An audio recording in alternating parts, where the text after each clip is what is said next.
ভগবানের কাজ করার যিনি শিষ্যকে গুরুর থেকেও বেশি শক্তিশালী হতে হে। এটা কিভাবে সম্ভব? শিষ্য তো গুরুর কাছ থেকেই শক্তি নেয়।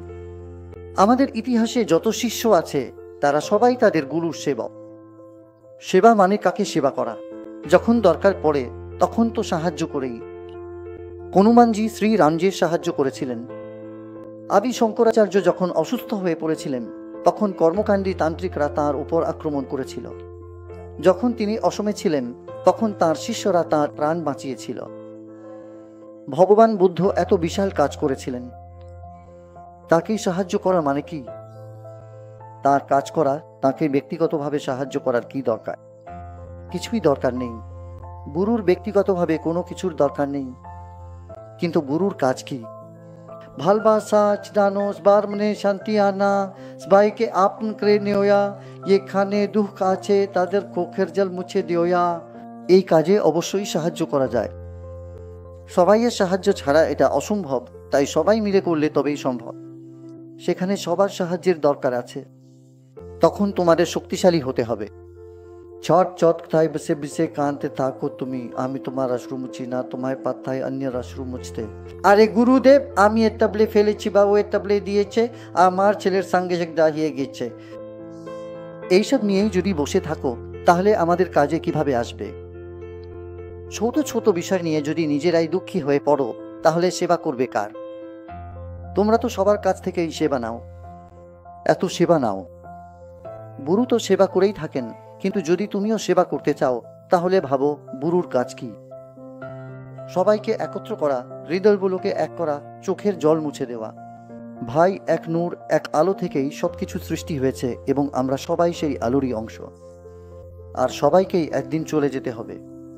হাট পুড়ে যেমন কাঠ, চুল পুড়ে যেমন ঘাস, সবকিছু একদিন পুড়ে শেষ হয়ে যাবে। শেষ হয়েই যাবে। দেখতে দেখতে 10-20 বছরে সব শেষ হয়ে যাবে। তুমি কেঁদেই যাও, যা আছে তার জন্য কাঁদো, যা নেই তার জন্য কেঁদেই যাও। তাহলে তুমি কোনো কাজে আসবে।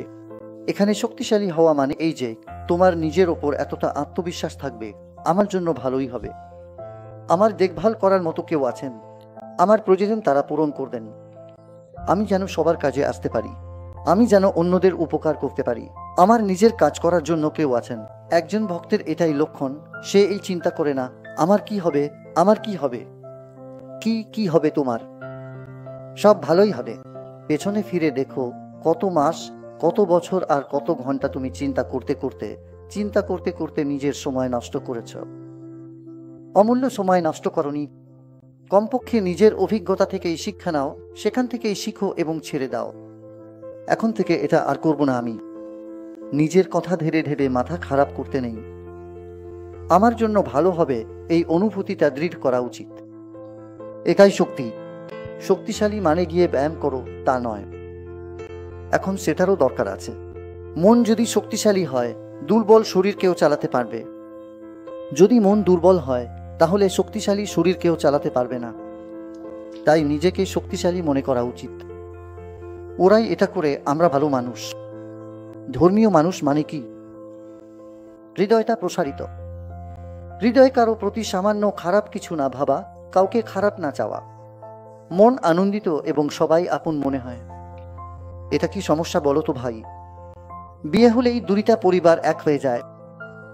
শুধু সাই বাজল বা বাগদান হলেই যেন সঙ্গে সঙ্গে বলে উঠল, অরে ও তো আমাদের আত্মীয়। তার আগে তো জানতামই না ওরা কারা। একদিনেই আমরা একটা আচার অনুষ্ঠান করে সম্পর্ক গড়ে ফেলি। সেটা যদি অন্য কারো সম্পর্ক হয়, নিজের তো হয়েই যায়। ভাইয়ের বোনের, চাচাতো ভাইয়ের, তাদের শাশুড়ির, তাদের কত কি সম্পর্ক কোথা থেকে কোথায় টেনে নিই, তারপর তাদের আপন বলে মেনে নিই। এভাবে দুনিয়ায় যতজন আছে সবাই তো নিজেরই ভাই। কে জানে তুমি আগের জন্মে কি ছিলে? কত জন্ম নিয়ে এসেছি, আগে তো ছিলাম না। কি ছিলাম, কোন জাতির ছিলাম, কোন ধর্মের ছিলাম, কে জানে? তুমি ঘুরে বেড়াচ্ছ, কে জানে তোমার কত নাতি নাতনি আছে। কোন জন্মে কেউ মুসলিম হবে, কোন জন্মের নাতি নাতনি কেউ শিখ হবে, কেউ খ্রিস্টান হবে, কেউ ব্রাহ্মণ হবে, কেউ বৈশ্য হবে, কেউ আবার ভিন্ন ভিন্ন জাতিরও হতে পারে। আমরা এইভাবে দেশে জাতির নামে ভাগ হয়ে গেছি। জাতির নামে এতটাই ভাগ হয়ে গেছি। এরা সবাই একসাথে বসে না। আমাদের এগিয়ে যেতে হবে, সব কিছু ছেড়ে দিতে হবে। কোনো ধর্মই এসব কথা শেখায় না। এগুলো কুসংস্কারে পরিণত হয়েছে এভাবে।